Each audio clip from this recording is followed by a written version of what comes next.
Every soul in the courtyard of Ashenmere dropped to their knees the moment the Alpha King rode through the gates. Every soul, except one. Eira Kellam stood with her boots planted in the mud, her spine straight, her chin lifted, and her hands curled into fists at her sides. Around her, 300 people knelt in the rain, farmers, merchants, children clutching their mothers' skirts, soldiers who had fought for this territory and lost. They pressed their foreheads toward the wet stone with the desperate obedience of people who understood that submission was the price of survival. She understood it too. She just refused to pay it. The rain came down in sheets, plastering her russet curls against her neck and shoulders, soaking through the dark green wool of her coat until the fabric clung heavy against her ribs. Water streamed down her face. She didn't wipe it away. She watched the column of riders pour through the gates of the town she'd been born in, the town her father had governed for 20 years before a border war swallowed him whole, and she felt the grief and fury twist together in her chest like two rivers meeting. Ashenmere had fallen 9 days ago, not in battle, in betrayal. Lord Endris Velk, her father's most trusted advisor, had opened the northern gate in the dead of night and let the enemy pour through like water through a cracked dam. By the time the alarm bells rang, it was already over. Her father was dead. The garrison had surrendered. And Velk stood in the great hall with ink still drying on the document of capitulation, smiling his thin, satisfied smile as though he'd done something noble instead of something unforgivable. Now the conqueror had come to inspect his prize. The riders fanned out across the courtyard, their armor dark with rain, their horses stamping and snorting in the mud. At the center of the column, a man dismounted with the unhurried ease of someone who had never been rushed in his life. He was tall. That was the first thing Eira noticed, even through the haze of rain and rage. Tall and broad, built like a man who had spent more of his life fighting than sitting on a throne. His deep brown hair was worn past his ears, pushed back from his face by the rain, and it framed features that were hard and angular, a jaw cut from stone, a nose that had been broken at least once, a mouth set in a line that gave nothing away. He wore no crown, no gold, just dark leather armor over a long-sleeved tunic the color of charcoal. Practical and well-worn, with a cloak pushed back over one shoulder despite the downpour. A sword hung at his hip, not decorative, used. His eyes swept the courtyard, pale gold, the color of early morning light caught in amber, sharp and clear and unsettlingly warm against the brutality of the scene. They moved over the kneeling crowd with something that wasn't triumph, something quieter, heavier. Then they found her. Eira felt the moment his gaze landed on her like a physical impact. A jolt beneath her ribs, sudden and disorienting, as though something inside her chest had been struck and was still vibrating. Her pulse kicked. Her skin prickled despite the cold rain. She didn't look away. The Alpha King tilted his head, just slightly, the way a wolf tilts its head when it catches a scent it didn't expect. Around her, the silence was suffocating. 300 people holding their breath. She could feel their fear radiating outward like heat from a fire, and she knew they were terrified that her defiance would bring punishment down on all of them. She knew it was selfish. She knew it was dangerous. She didn't care. Her father was dead because a coward had sold them out, and she would not kneel for the man who'd profited from that betrayal. The Alpha King walked toward her. His boots squelched in the mud, and his guards shifted behind him, hands drifting toward weapons, but he raised one hand without looking back, and they stopped. He crossed the courtyard slowly, passing row after row of kneeling figures, until he stood close enough that she could see the rain beating on the leather of his armor and the faint scar that traced the edge of his jaw from ear to chin. Close enough to feel the warmth radiating from his body despite the cold. Close enough that the strange vibration in her chest deepened into something she could almost hear, a low, steady rhythm, like a second heartbeat layering itself over her own. "Your people kneel," he said. His voice was low and rough, the kind of voice that carried without volume, and it moved through her like a current. "They're afraid," Eira said. "Fear makes people small." "And you're not afraid?" "I'm terrified." The honesty came out before she could stop it, raw and sharp. "But I won't bow to you." Something shifted in his expression, not anger, not offense. Something she couldn't name, something that flickered behind those pale gold eyes like sunlight through deep water. He smiled, not a large smile, not a cruel one, a small, quiet curve of his mouth that changed the entire architecture of his face, softened the hard lines, revealed something beneath the War King exterior that looked almost human. "Good," he said. Then he turned and walked away, and the courtyard remembered how to breathe. That night, Lord Velk's soldiers came for her. Eira had expected it. She'd been sitting in the ruins of her father's study, the room ransacked during the takeover, books pulled from shelves and papers scattered like dead leaves, when 4 armed men appeared in the doorway. Velk stood behind them, dry and clean in his pressed tunic, his cold blue eyes moving over her with the flat disinterest of a man examining a problem he intended to solve quickly. "The king wants to see you," Velk said. "Then the king can come himself." Velk's jaw tightened. "You will not speak to me that way, girl. Your father may have tolerated your insolence, but your father is dead." The words landed like a blow. Eira's fingers curled around the edge of the desk, knuckles white, and for a moment the grief was so acute she couldn't breathe. But she swallowed it, packed it down deep where it couldn't be used against her. "My father is dead because you opened the gate," she said quietly. "Don't speak his name." Something ugly moved behind Velk's eyes. He gestured to the soldiers. "Bring her." They escorted her through the rain-soaked streets to the great hall, where torches had been lit, and the Alpha King's banner hung where her father's had been that morning. The hall was full of soldiers and advisors, maps spread across tables, voices low and urgent. It smelled like wet wool and smoke, and the bitter tang of war. The Alpha King sat at the head table, his armor removed, wearing only the charcoal tunic with sleeves pushed to his forearms. His cloak hung drying near the hearth.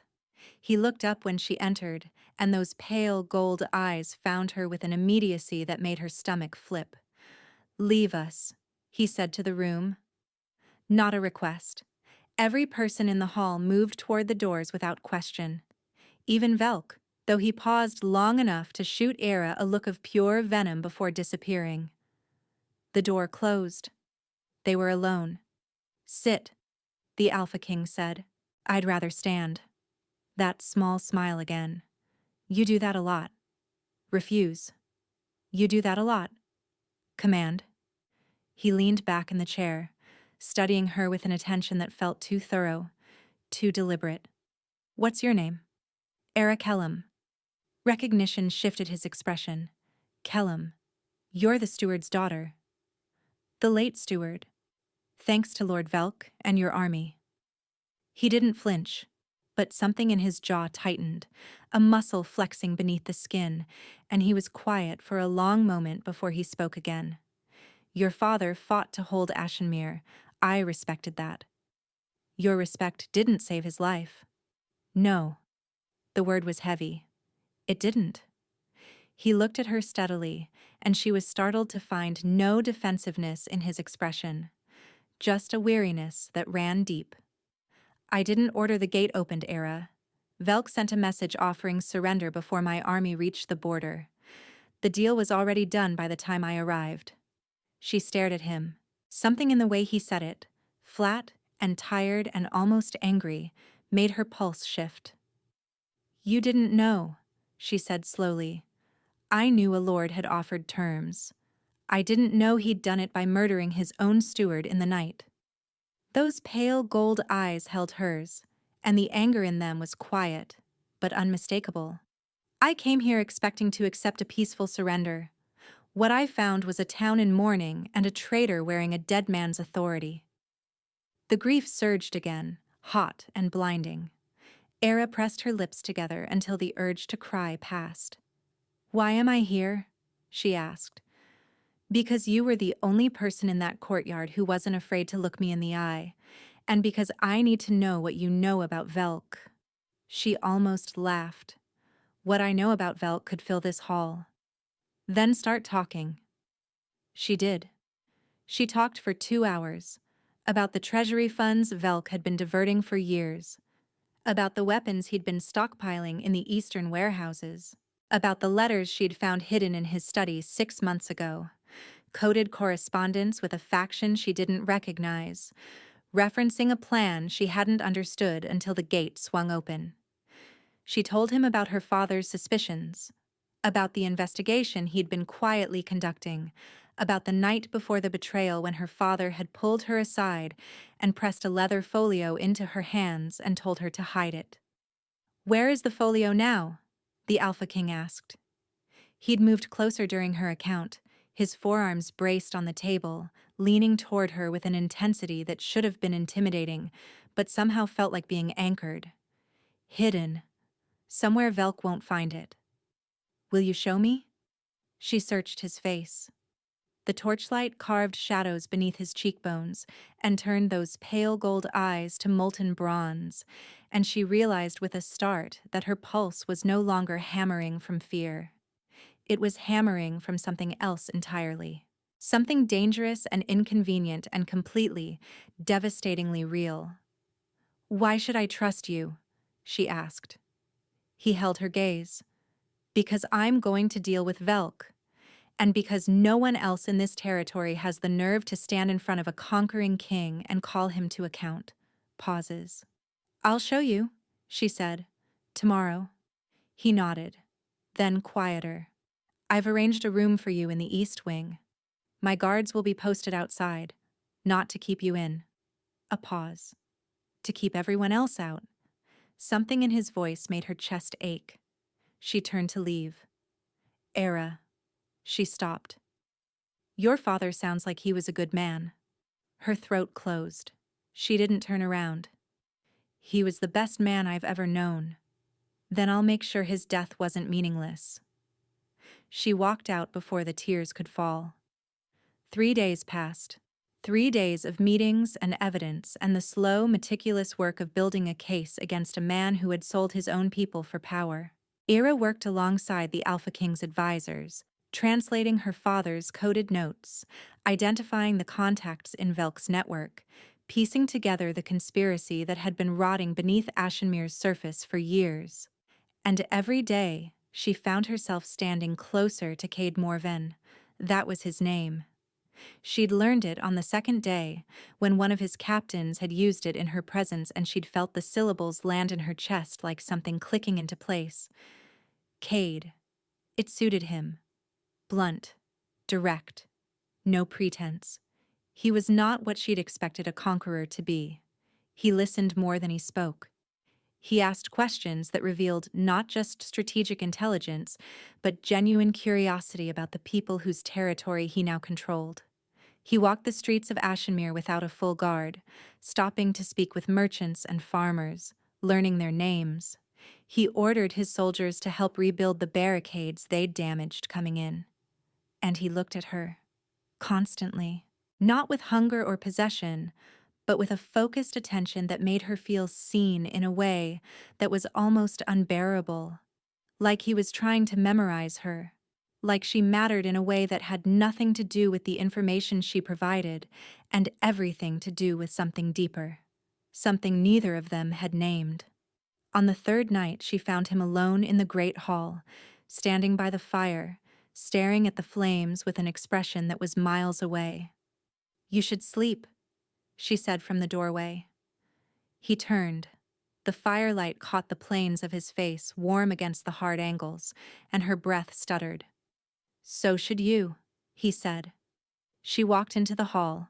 The fire crackled. Rain drummed against the high windows. They stood 5 feet apart, and the space between them felt charged, electric, like the air before lightning.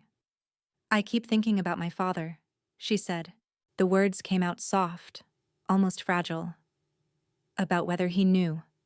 At the end, whether Velk looked him in the eye.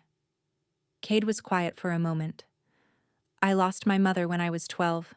Assassin's blade. Political dispute that had nothing to do with her. His voice was rough, low, stripped of the commander's authority. Just a man standing by a fire, telling the truth. I spent years wondering if she was afraid. Were you? Constantly. He met her eyes. Still am. She stared at him. The Alpha King of the Western Territories. Afraid. Of what? She whispered. Of becoming the kind of king who stops feeling it. The grief, the cost, the weight of every life I couldn't save. He took a breath. And then a woman stood in the rain and refused to kneel, and I thought, there it is. There's the thing I was afraid I'd lost. What thing? Someone brave enough to remind me I'm not just a title. The space between them had narrowed. She didn't remember moving. She didn't remember him moving. But they were close now. Close enough that she could feel the warmth of his body like standing near a hearth. Close enough that when she breathed in, she caught the scent of leather and wood smoke, and something beneath it that was purely him. Her heart was hammering, and beneath it, that second rhythm she'd felt since the courtyard. His heartbeat, layered over hers, synchronizing. She reached up and pressed her hand flat against his chest, felt the steady thud beneath her palm.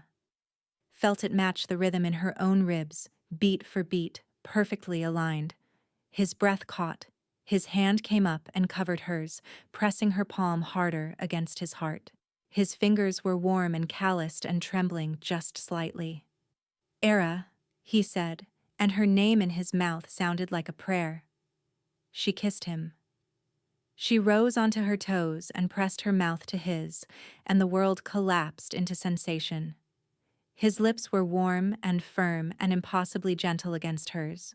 One of his hands slid into her hair, fingers tangling in the damp curls at the back of her neck, and the other wrapped around her waist and pulled her flush against him.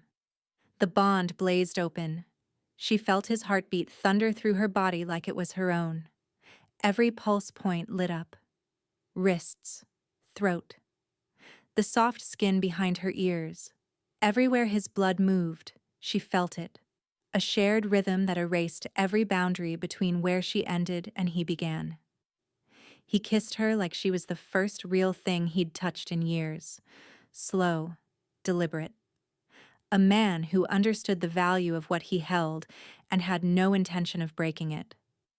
When they finally broke apart, foreheads resting together, breathing ragged, she could feel his pulse in her fingertips and knew he could feel hers.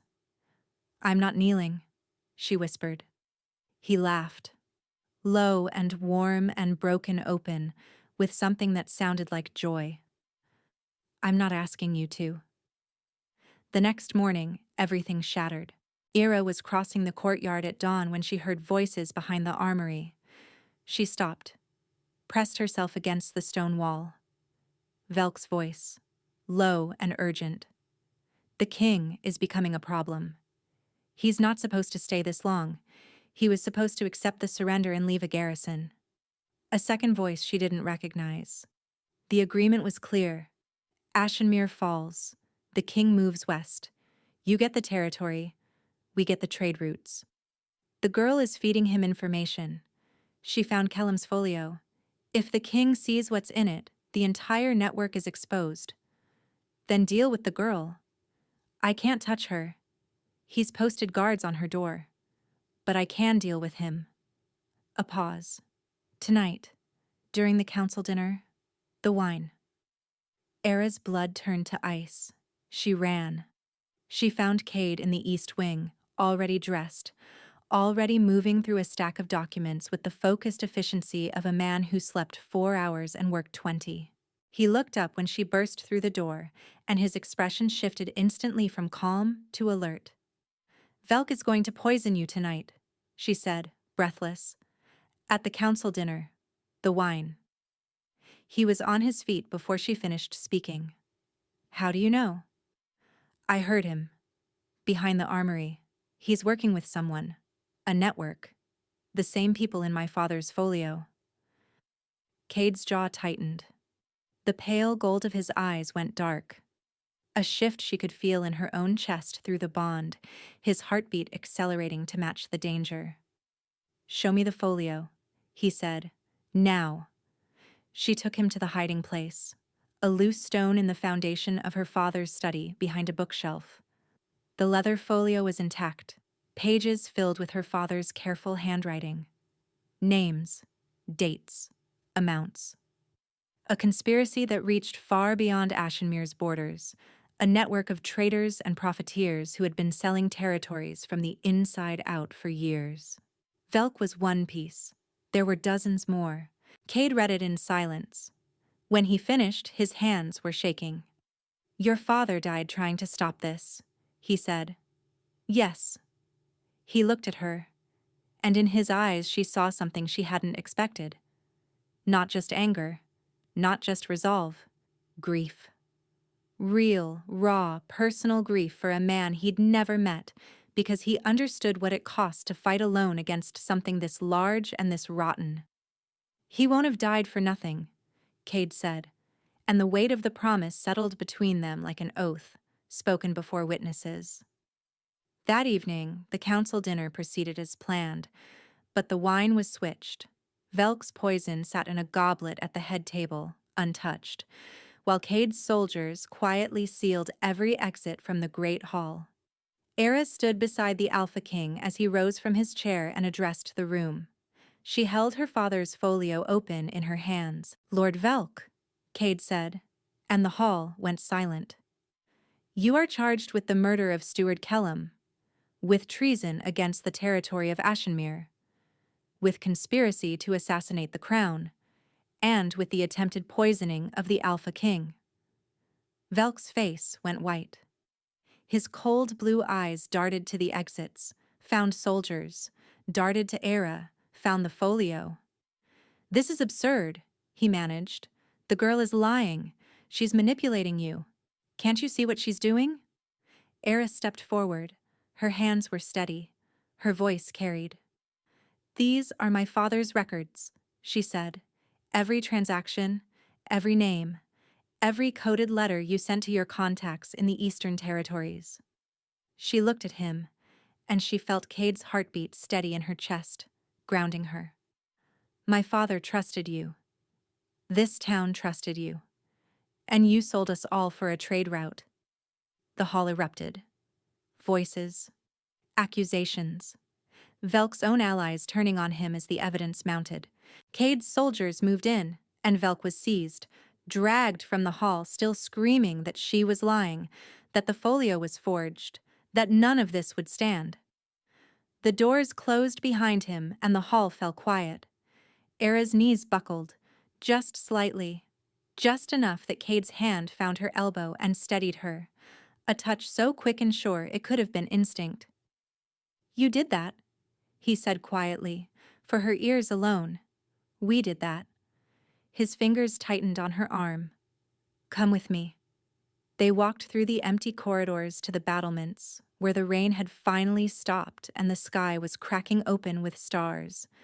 The air smelled clean, new, like something had been washed away and the world beneath it was finally visible. They stood side by side, looking out over the town she'd been born in and the territory he'd conquered. And the silence between them wasn't heavy anymore. It was full.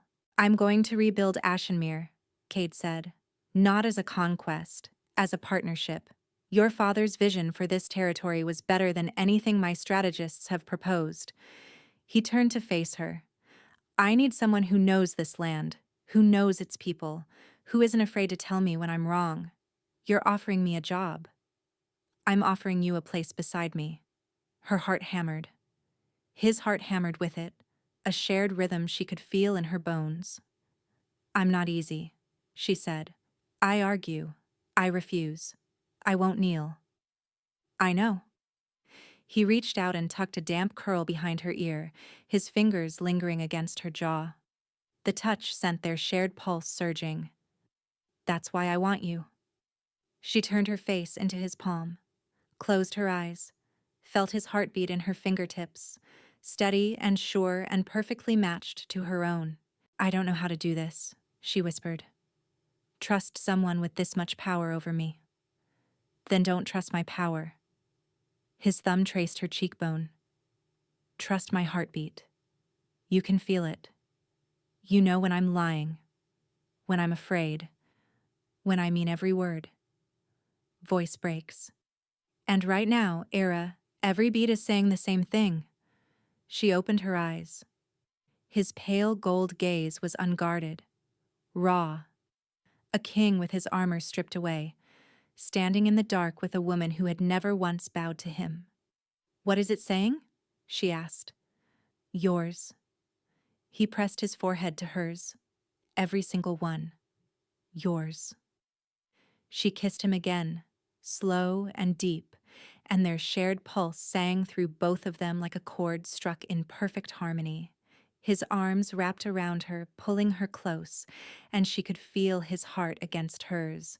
No longer two separate rhythms, but one continuous sound, one unbreakable beat. "I still won't kneel," she murmured against his lips. He laughed, soft and warm and full. "I'm counting on it." 2 months later, Eira stood on the battlements of Ashenmere at sunrise, a cup of tea in her hands and the autumn wind tangling her curls. Below her, the town was awake and moving.